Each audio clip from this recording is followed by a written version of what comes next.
Hi ಗೆಳೆಯರೇ, ಇವತ್ತಿನ ಉದ್ಯೋಗದ ಮಾಹಿತಿ ಈ ರೀತಿಯಾಗಿದೆ. ಕರ್ನಾಟಕದಲ್ಲಿ ಉದ್ಯೋಗವನ್ನು ಬಯಸುತ್ತಿರುವ ಪುರುಷ ಮತ್ತು ಮಹಿಳಾ ಅಭ್ಯರ್ಥಿಗಳಿಗೆ ಇಲ್ಲಿದೆ ಭರ್ಜರಿ ಗುಡ್ ನ್ಯೂಸ್. ಜಿಲ್ಲಾ ನಗರ ಅಭಿವೃದ್ಧಿ ಇಲಾಖೆಯಲ್ಲಿ ಖಾಲಿ ಇರುವ ಪೌರ ಕಾರ್ಮಿಕ ಹುದ್ದೆಗಳಿಗೆ ಆನ್ಲೈನ್ ಮೂಲಕ ಅರ್ಜಿ ಆಹ್ವಾನಿಸಲಾಗಿದೆ. ಈ ಹುದ್ದೆಗಳಿಗೆ ಯಾವುದೇ ರೀತಿಯ ಶೈಕ್ಷಣಿಕ ಅರ್ಹತೆ ಇರುವುದಿಲ್ಲ.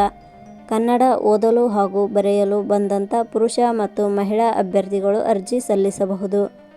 ಪೌರ ಕಾರ್ಮಿಕ ಹುದ್ದೆಗಳಿಗೆ ಆಯ್ಕೆಯಾದಂಥ ಅಭ್ಯರ್ಥಿಗಳಿಗೆ ಮಾಸಿಕವಾಗಿ 27,000 ರಿಂದ 46,675 ರೂಪಾಯಿ ವೇತನವನ್ನು ಪ್ರತಿ ತಿಂಗಳಿಗೆ ನೀಡಲಾಗುತ್ತದೆ.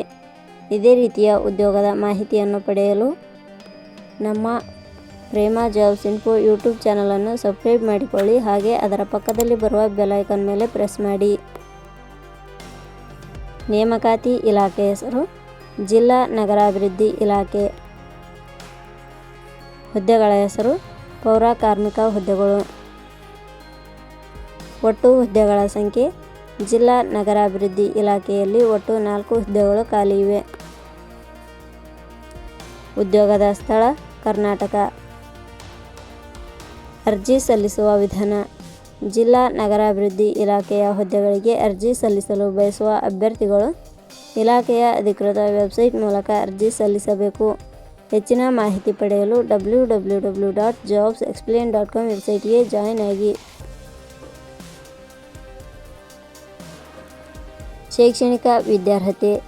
ಜಿಲ್ಲಾ ನಗರಾಭಿವೃದ್ಧಿ ಇಲಾಖೆಯ ಖಾಲಿ ಇರುವ ಹುದ್ದೆಗಳಿಗೆ ಅನುಗುಣವಾಗಿ ಅಭ್ಯರ್ಥಿಯು ಮಾನ್ಯತೆ ಪಡೆದ ಸಂಸ್ಥೆ ಅಥವಾ ವಿಶ್ವವಿದ್ಯಾಲಯದಿಂದ ಶೈಕ್ಷಣಿಕ ಅರ್ಹತೆ ಪಡೆದ ಅಭ್ಯರ್ಥಿಗಳು ಅರ್ಜಿ ಸಲ್ಲಿಸಬಹುದು. ಹೆಚ್ಚಿನ ಮಾಹಿತಿ ಪಡೆಯಲು ಕೆಳಗಡೆ ನೀಡಿರುವ ಲಿಂಕ್ ಪರಿಶೀಲಿಸಿ. ವೇತನ ಶ್ರೇಣಿ. ಜಿಲ್ಲಾ ನಗರಾಭಿವೃದ್ಧಿ ಇಲಾಖೆಯ ಹುದ್ದೆಗಳಿಗೆ ಆಯ್ಕೆಯಾದ ಅಭ್ಯರ್ಥಿಗಳಿಗೆ ಇಲಾಖೆಯ ನಿಯಮಗಳ ಅನುಸಾರ 27,000 ರಿಂದ 46,675 ರೂಪಾಯಿ ಮಾಸಿಕವಾಗಿ ವೇತನ ಶ್ರೇಣಿಯನ್ನು ನಿಗದಿಪಡಿಸಲಾಗಿದೆ. ವಯೋಮಿತಿ.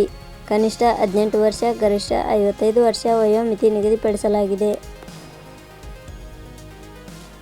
ಅರ್ಜಿ ಶುಲ್ಕ. ಇಲ್ಲಿ ಯಾವುದೇ ರೀತಿಯಾದ ಅರ್ಜಿ ಶುಲ್ಕಗಳು ಇರುವುದಿಲ್ಲ. ನೇಮಕಾತಿ ವಿಧಾನ. ಜಿಲ್ಲಾ ನಗರಾಭಿವೃದ್ಧಿ ಇಲಾಖೆಯ ಹುದ್ದೆಗಳಿಗೆ ಅರ್ಜಿ ಸಲ್ಲಿಸಿದ ಅಭ್ಯರ್ಥಿಗಳನ್ನು ಇಲಾಖೆಯ ನಿಯಮಗಳ ಅನುಸಾರ ಸಂದರ್ಶನದ ಆಧಾರದ ಮೇಲೆ ಆಯ್ಕೆ ಮಾಡಲಾಗುತ್ತದೆ. ಪ್ರಮುಖ ದಿನಾಂಕಗಳು. ಅರ್ಜಿ ಸಲ್ಲಿಕೆ ಆರಂಭದ ದಿನಾಂಕ 11/3/2026. ಅರ್ಜಿ ಸಲ್ಲಿಕೆ ಕೊನೆಯ ದಿನಾಂಕ 10/4/2026. ಕೊನೆಯ ಪದಗಳು. ಪ್ರೇಮ ಜಾಬ್ಸ್ ಇನ್ಫೋ ಯೂಟ್ಯೂಬ್ ಚಾನಲ್ ಮೂಲಕ ನೀಡಿದ ಈ ಉದ್ಯೋಗದ ಮಾಹಿತಿ ನಿಮಗೆ ಇಷ್ಟವಾಗಿದ್ದರೆ ಈ ಮಾಹಿತಿಯನ್ನು ಆದಷ್ಟು ನಿಮ್ಮ ಸ್ನೇಹಿತರಿಗೆ ಶೇರ್ ಮಾಡಿ ಹಾಗೂ ಲೈಕ್ ಮಾಡಿ. Thank you for watching.